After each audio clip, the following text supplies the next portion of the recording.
अस्सलाम वालेकुम, मेरा नाम हसन शहबाज है और आप देख रहे हैं डेली सोशल पाकिस्तान। नाज़रीन, अमीर फतेह की आज बेल कंफर्म हो गई है हाई कोर्ट से और हम आए हैं शाहिद चौधरी साहब की एक्सक्लूसिव खबर मैं आपको देने जा रहा हूं और ये सब ने हैरान हो गए और शाहिद चौधरी भी हैरान हो गए कि अमीर फतेह की कैसे बेल कंफर्म है। हालांकि वो इस पर्चे में नामजद था। उसकी वालदा ने कहा था कि एक साइड मोटरसाइकिल पर मीर फतेह और दूसरी मोटरसाइकिल पर कैसर बट था, जो मतन लिखा हुआ है एफआईआर में। हम इसे पूछेंगे शाहिद चौधरी साहब के पीछे क्या स्टोरी है। सर अस्सलाम वालेकुम। वालेकुम अस्सलाम। सर, अमीर बिलाज कत्ल के बाद जवेद बट साहब का कत्ल होता है, उसके बाद उन पर एफआईआर दर्ज होती है। कैसर बट और अमीर फतेह के नामजद होते हैं। ठीक है, कैसर बट की सुनवाई हो जाती है। अमीर फतेह का अब हाई कोर्ट में आज हेयरिंग थी, आज उसकी बेल कंफर्म हो गई है। इसके पीछे क्या बैकग्राउंड देखते हैं आप?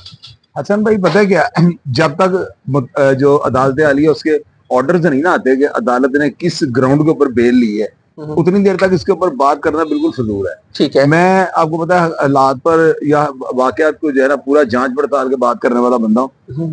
यहाँ पे जो है ना बेल का हो जाना एक मुझे समझ नहीं आ रही, क्योंकि नामजद मुल्ज़म जो होता है ना उसकी बेल कोर्ट इतनी जल्दी नहीं लेती। इसके लिए एक बाकायदा प्रोसेस होता है जिसके तहत पुलिस आगे बंदे को बेगुनाह लिखती है या उसको जो है मशवरे में डालती है या कोई ऐसी फेवर देती है जिससे बेल कंफर्म हो जाए। अभी चूंकि ये इनिशियल स्टेज है, अभी बेल कंफर्म हुई है, जब तक जज साहब के ऑर्डर नहीं ना आएंगे कि उन ऑर्डर में जज साहब ने क्या ग्राउंड बनाई है जिस पर उन्होंने बेल ली है, उतनी देर तक अभी तुक्के ही हैं। तुक्कों को सर अमीर फतेह डेफिनेटली सामने तफ्तीश हुआ होगा, ठीक है, पुलिस के सामने, जीआईटी के सामने, तो जो चीजें आई होंगी पुलिस ने वो लिखकर अदालत में भेजी होंगी। मैं वही बात आपको बता रहा हूँ ना, जाहिर है जब बंदा इंटरम करवाता है पेश तो होना पड़ता है ना, सामने तफ्तीश भी होना पड़ता है, बयान भी देना पड़ता है। तो अब वो बयान तो अलग बात है ना, बात वहीं पे हसन भाई जब पुख्ता बात होगी ना वो तभी होगी जब अदालत के ऑर्डर हमारे सामने आ जाएंगे। नामजद मुल्ज़िम का बेल हो जाना बड़ा यानी कि अनबिलीवेबल है। ऐसे होता नहीं होता, ना ही कभी ऐसे हुआ है, क्योंकि वो मशवरे में तो था नहीं। उसकी वालदा ने गाड़ी में ये कहा है कि जब मैं जख्मी तो मैंने खुद पहचाना है। तो कैसर बट जो है उसकी भी चूंकि बेल हो चुकी है, कैसर बट के साथ उनका कंप्रोमाइज भी हो चुका है, उसके कुछ बयान भी उन्होंने दिए होंगे, वो बयान देखेंगे वो बयान क्या है। तो ये सारी चीजों को मैं जांच पड़ताल इनकी करके ना आपको बताऊंगा बेल हुई कैसे है। तो बाहर कैफ अगर बेल हो भी गई है तो उनको चाहिए कि आइंदा जिंदगी के अंदर वो अच्छे अच्छे काम करें। तो कोशिश ये करें कि दोबारा उनको कानून का सामना ना करना पड़े, क्योंकि इन कामों में जो है ना टाइम भी बड़ा वेस्ट होता है, एनर्जी बड़ी वेस्ट होती है, पैसा बड़ा जाया होता है, और लोगों को जो है ना लोगों को जो है ना चाहते हुए भी उनके साथ मेल मिलाप रखना पड़ता है। काम इस तरह का होता है, तो कारोबार जो है ना बंदे का डिस्टर्ब हो जाता है। उनको चाहिए कि अगर बेल हो गया तो अपनी जिंदगी अच्छे तरीके से गुजारें और वो कोशिश ये करें कि आइंदा जिंदगी में कभी भी जो है ना कोई ऐसा दुश्मनी का कोई इस तरह का मामला जो है ना इनकी तरफ से नहीं होना चाहिए। सर, आप क्या समझते हैं कि अब जवेद बट साहब के जो बेटे हैं या उनके घर वाले हैं अब हाई कोर्ट से सुप्रीम कोर्ट जाएंगे वो इंसाफ के लिए? जाहिर है देखें ये बात सुनो, ये बात तो उनका हक बनता है ना, उनको कोई रोक नहीं सकता।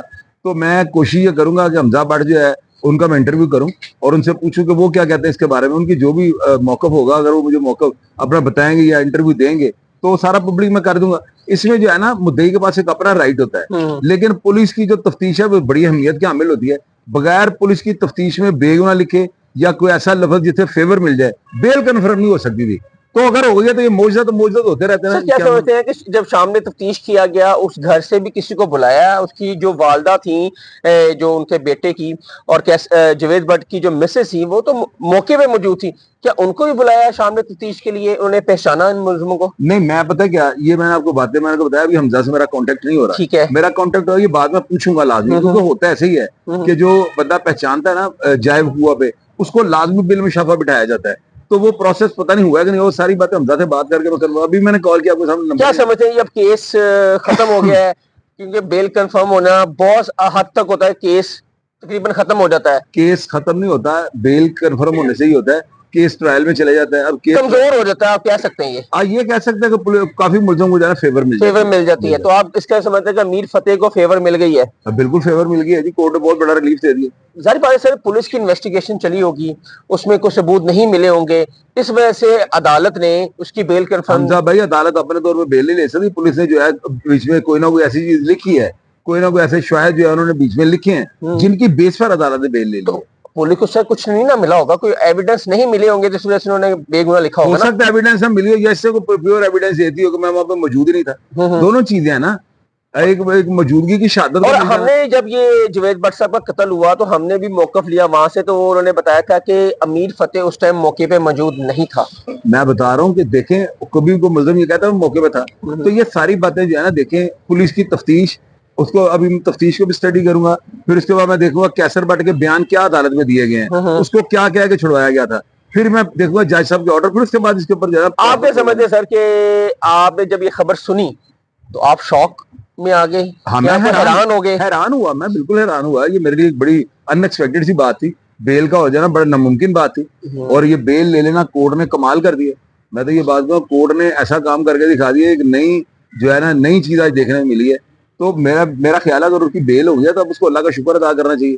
उनको चाहिए कि वो अब जो है ना अपना इस तरह का रवैया रखे कि दूसरी पार्टी जो है ना उनका दिल भी नरम रहे, और वो ज्यादा मजीद इनके खिलाफ। सोशल मीडिया पे जैसी बेल कंफर्म हुई पोस्टें लगना शुरू हो गई। यार वो जाहिर है, लोग देखें, ये खबर तो है ना, हाँ। फिर लोग इसके ऊपर जो है वो अपना अपना देते हैं। मैंने भी लगाया लिख के, मैंने कहा अमीर फतेह की जब बेल कंफर्म हो गया तो ये तो सब लगाएंगे ना, आप भी जाहिर है प्रोग्राम कर इसी बात पे कर रहे हो, तो ये लोग जानना चाहते हैं, लोगों को पता लगना चाहिए सारी बात पर। नाज़रीन, ये थे हमारे साथ शाहिद चौधरी साहब, और ये बहुत बड़ा लाहौर का केस था और जिसमें दो ग्रुपों में तकरीबन 30 साल से ये लड़ाई जारी है और दोनों घरों से कई जानें ज़ाया हो चुकी हैं। आज अमीर फतेह की हाई कोर्ट में बेल कंफर्म हो गई है जुवैद भट्ट कत्ल केस वाली। अब देखते हैं कि अब ट्रायल में जाते हैं या उनकी फैमिली सुप्रीम कोर्ट जाती है, ये आने वाला वक्त बताएगा।